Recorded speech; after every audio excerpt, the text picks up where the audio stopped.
you can clearly see is that no matter what is said, the bottom line is that President Trump has set a condition that says he wants complete political control over the country of Venezuela, and he wants physical control over its ability to produce oil. And he's going to do whatever it takes to get that, and he wants to have it at the lowest possible cost. But he is not at all concerned about using lethal military power. So this is, in my view, is alarming because it sets this precedent that says we will take what we want, and I'll kill whoever I need to get it. And now we're already talking about maybe we need to go into Colombia. Maybe we need to go to Greenland for crying out loud. Why is that back on the table again? Well, I thought that was just a bunch of talk earlier, but now that's back on. And then we're also gleefully talking about basically strangling tiny Cuba to death. Like that's a major objective, and even Mexico is still potentially in the crosshairs. So the question is, where does this end? Because one of the things that concerns me is that you have this blood in the water kind of effect, like with the shark, right? You put blood in the water and they start eating, and then there's just this frenzy and they stop thinking, they just start grabbing everything. And when you have a success like President Trump did here in Venezuela, there is this natural inclination to say, wow, we got everything we wanted. It was flawless, hardly any cost at all.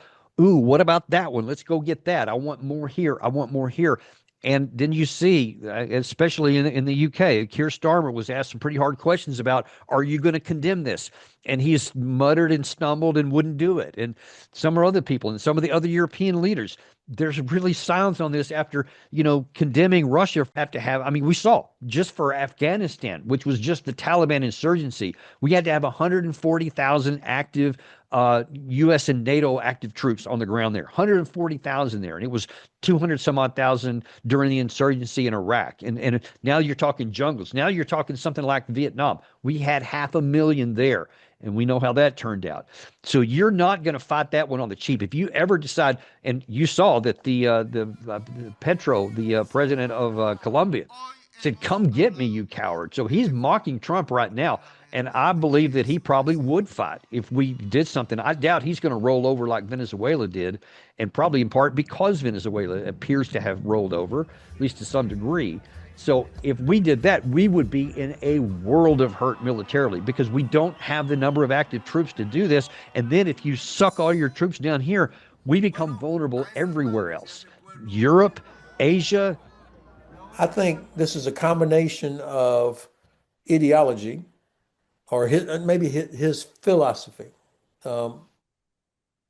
I spoke with a senior Republican member of Congress last year or before the election, and he told me, he said that Trump really does believe that America has not gotten a good deal. Now we're talking about a guy that is in his core is a real estate guy and a business developer. And so he thinks in terms of a guy that owns a lot of Manhattan properties. And so somehow the United States, which has benefited more than anybody from this international rules-based order that the U.S. and Great Britain helped create after World War II, we've benefited from it from more than anybody. But somehow Mr. Trump thinks that we got screwed over because, other countries are not paying enough for defense. And so looking at it in terms of the deal. So I think that what we're seeing is his philosophy is, no, this is ours. We're going to develop this. We're going to get maximum rent. We're going to get, we get first dibs on everything, and then people are going to have to pay us for that. I think that's in his core how he believes. Cuba seems like a much more plausible target, partly because I think Secretary Rubio would be driving this as a son of Cuban refugees himself. And given the significant political power of Cuban Americans in the state of Florida, which is a critical state in U.S. politics. And I think President Trump would love to be the guy that finally liberated Cuba after JFK did not do it, Reagan didn't do it, Obama didn't do it.